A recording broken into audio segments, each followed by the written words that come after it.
देखते हैं हम क्लास 10 की प्रश्नावली 1.3 की सवाल नंबर 2 है। कह रहा है कि सिद्ध कीजिए कि 3+2√5 एक अपरिमेय संख्या है। ये हमको सिद्ध करना है, ठीक है ना।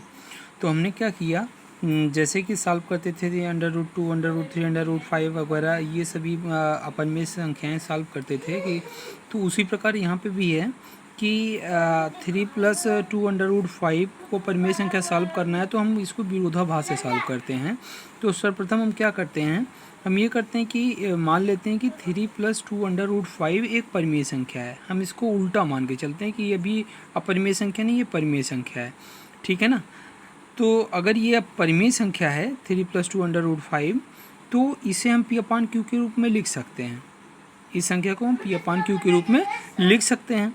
तो 3+2√5 = 5/Q हो जाएगा, ठीक है ना, क्योंकि ये आपका P/Q के रूप में लिख उठा है, ठीक है ना, = P/Q। और यहाँ पे ये क्या है, P/Q, जहाँ पे P तथा Q का मासा एक है, मतलब ये दोनों क्या हैं, इन दोनों को अगर मासा निकाला जाए तो इन दोनों का मासा एक के अतिरिक्त कुछ नहीं होना चाहिए, कोई संख्या नहीं आनी चाहिए, केवल एक ही हो बस, ठीक है ना।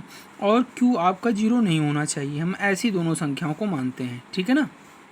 अब देखिए, हमने इस 3 को उधर पक्षांतर किया, ठीक है ना।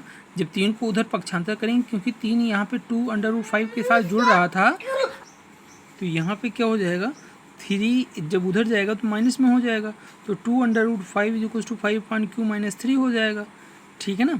अब यहाँ पे देखिए 2√5 = P। अब यहाँ पे देखिए एलसीएम लेंगे तो ये क्या हो जाएगा, Q उधर चला जाएगा तो P - 3Q / Q हो जाएगा, ठीक है ना। अब 2 को भी हम इधर पक्षांतर कर दें तो 2 इधर आके डिवाइड में हो जाएगा, क्योंकि यहाँ पे मल्टीप्लाई में था, ठीक है ना। तो क्या हो जाएगा, √5 = P - 3Q / 2Q। यहाँ पे देखिए कि अब देखिए ये जो संख्या लिखी गई है, ये संख्या आपकी क्या है, ये P/Q के रूप में अंश हर में लिखी गई है ना, मतलब P/Q के रूप में लिखी गई है। और यहाँ पे देखिए हर आपका 0 नहीं है, हर आपका 0 नहीं है, क्योंकि आपका 0 नहीं है, पहले ही माना गया था। यहाँ पे P/Q जब माना गया था तो ये भी कहा गया था Q does not = 0। तो मतलब अगर ये 0 नहीं है और कोई संख्या अगर 0 नहीं है तो अगर 2 से उसका मल्टीप्लाई करेंगे तो वो भी 0 नहीं आएगा, मतलब 2Q आपका 0 नहीं है। और ये P/Q के अंश हर के रूप में लिखी गई है, तो 100% ये एक परिमेय संख्या रही होगी। तो यहाँ पे P - 3Q / 2Q किस रूप में है, P/Q के रूप में लिखा है। तो यहाँ एक परिमेय संख्या है, परंतु √5, ये √5 क्या है, एक अपरिमेय संख्या है, क्योंकि हम जानते हैं कि अंडर के अंदर अगर कोई भी अभाज्य संख्या लिखी गई होती है तो वो क्या होती है, अपरिमेय संख्या ही होती है, ठीक है ना। परंतु √5 एक अपरिमेय संख्या है। हम जानते हैं कि कभी भी परिमेय तथा अपरिमेय संख्याएं बराबर नहीं होती। हम जानते हैं कोई भी परिमेय संख्या और अपरिमेय संख्याएं अलग अलग होती हैं, कभी बराबर नहीं हो सकती, ठीक है ना। अब क्यों नहीं हो सकती, क्योंकि अपरिमेय जो संख्याएं होती है उसको P/Q के रूप में नहीं लिख सकते हैं, और जो परिमेय संख्या होती है उसको हम P/Q के रूप में लिख सकते हैं, ठीक है ना। एक अंतर सबसे बड़ा तो यही हो गया, ठीक है ना।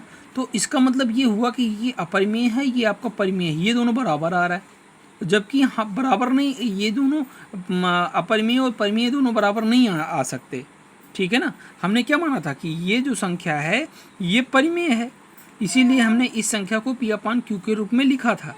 लेकिन यहाँ पे क्या हुआ एटलीस्ट जाके कि अपरिमेय संख्या परिमेय संख्या के बराबर हो रही है, तो मतलब क्या हुआ, अभी ये विरोधाभास उत्पन्न हुआ ना, कि हमने पहले मान के चला था कि ये परिमेय है तो इसलिए हमने P/Q के रूप में लिखा, मतलब ये दोनों परिमेय हैं इसलिए बराबर हैं। बट यहाँ पे ये तो अपरिमेय हो गई, ये आपकी क्या हो गई, अपरिमेय होंगी, और ये आपकी परिमेय है, ये कैसे बराबर हो सकती है। तो एक विरोधाभास उत्पन्न हो रहा है, जो हम मान के चले वही चीज़ नहीं आ रही है, ठीक है ना। अतः हम कह सकते हैं 3+2√5 एक अपरिमेय संख्या है।